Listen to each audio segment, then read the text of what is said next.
মাধবী কি ছিল গো ভুল এই গানটি দিয়ে সঙ্গীতাঙ্গনে দারুণ সাড়া ফেলেন কণ্ঠশিল্পী আতিক হাসান।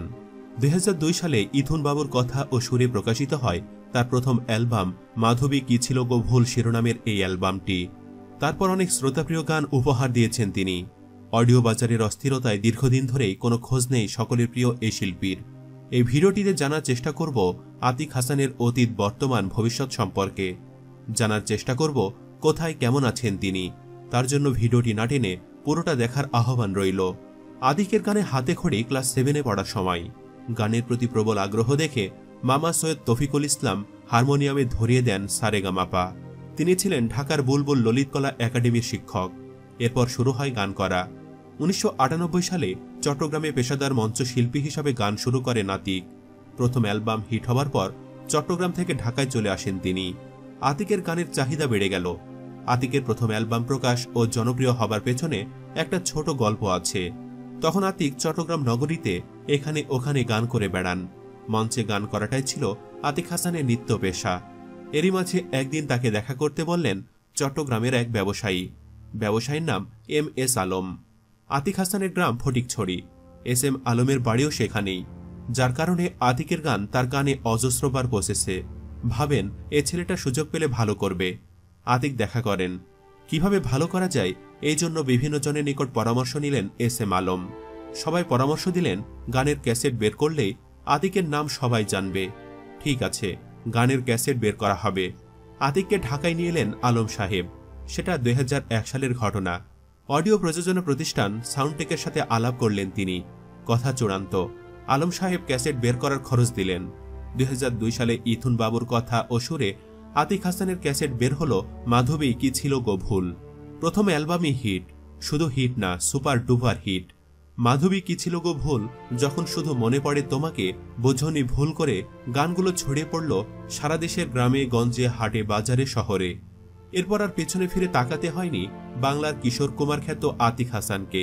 প্রথম অ্যালবামের পর বের হতে থাকলো একের পর এক অ্যালবাম। কোনোটাই ফ্লপ ছিল না। এভাবে 14টা একক অ্যালবাম প্রকাশ পায় আতিক হাসানের। 1.5 শতাধিক মিক্সড ও দ্বৈত অ্যালবাম মুক্তি পেয়েছে। প্রথম অ্যালবাম আতিকের জীবনে আমূল পরিবর্তন এনে দেয় অর্থ, খ্যাতি, যশ। কিন্তু এগুলোর বাহিরে আতিকের কাছে বদলে যাওয়া জীবনের সুখ স্মৃতিগুলো বেশ রোমাঞ্চ দেয়। বিয়ের বছর 3 পর স্ত্রীকে নিয়ে 2003 সালে কক্সবাজার বেড়াতে গেছেন। সেখানে প্রচুর পর্যটক, এছাড়াও প্রচুর পিকনিকের পার্টি এসেছিল। তারা সামিয়ানা টাঙিয়ে বড় বড় সাউন্ড বক্স লাগিয়ে গান বাজায়। আতিক বিচে গিয়ে নিজেই অভিভূত হয়ে যান। কেননা একটা দুটা নয়, অধিকাংশ পিকনিক পার্টির সাউন্ড বক্সে বাজছে মাধবী। সেই দিনগুলো হয়তো পেছনে ফেলে এসেছেন আতিক, তবে রয়ে গেছে তার স্মৃতি। এখনও আতিকের প্রচুর ভক্ত রয়েছে। এর প্রমাণ হিসাবে তিনি মোহাম্মদপুরের একটা ঘটনা জানিয়ে বলেন, এক ভক্ত কোত্থেকে এসে জানালো সে আমার ভক্ত। তার মোবাইল খুলে 2 GB আমার গান দেখালো। ভালো লাগলো বিষয়টা। সঙ্গীতে কোনো অতৃপ্তি নেই, অপ্রাপ্তি বা অপূর্ণতা নেই। সঙ্গীতের মাধ্যমে সফল আতিক।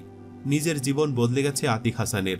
অর্থনৈতিকভাবে সচ্ছল আতিক হাসান শুধু সঙ্গীত ক্যারিয়ারের উপার্জন দিয়েই চট্টগ্রামে একটা 5 তলা বাড়ি বানিয়েছেন। ঢাকায় রয়েছে ফ্ল্যাট। স্ত্রী সোমা, এক পুত্র ও এক কন্যা নিয়ে ঢাকায় শান্তিনগরে বসবাস করছেন তিনি। ছেলে আরাব বিন আতিক এবার ও লেভেল পার করেছে। মেয়ে সোহানা আতিক মাধ্যমিক পার করার অপেক্ষায়।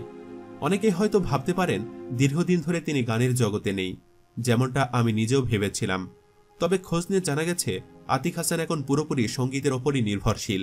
দেশ বিদেশে মঞ্চে পারফর্ম করছেন। শুধু তাই নয়, ডিজিটাল প্ল্যাটফর্ম ইউটিউবেও তার একের পর এক গান প্রকাশিত হচ্ছে, যদিও ঘন ঘন নয়। সব মিলিয়ে আতিক হাসান ভালো আছেন, এটা জেনে অবশ্যই ভালো লেগেছে। শুভকামনা জানাই তার সামনের দিনগুলোর জন্য। সুপ্রিয় ভিউয়ার্স, শিল্পী আতিক হাসানের কথা কি মনে পড়ে নাকি ভুলে গিয়েছিলেন? এখনো শোনা হয় কি তার গান? শোনা হলে কমেন্ট বক্সে জানিয়ে দিন আতিক হাসানের কণ্ঠের আপনার প্রিয় যে কোনো একটি গানের নাম সহ তাকে নিয়ে আপনার মনের কথাগুলো। পাশাপাশি ভিডিওটিতে অবশ্যই একটি লাইক দিন ও যত বেশি সম্ভব শেয়ার করুন। আর আপনি আমাদের চ্যানেলটি আজই প্রথমবার ভিজিট করে থাকলে আমাদের অন্য ভিডিওগুলো দেখুন। ভালো লাগলে অবশ্যই চ্যানেলটি সাবস্ক্রাইব করে পাশে থাকা বেল বাটনটি প্রেস করে রাখুন। ধন্যবাদ।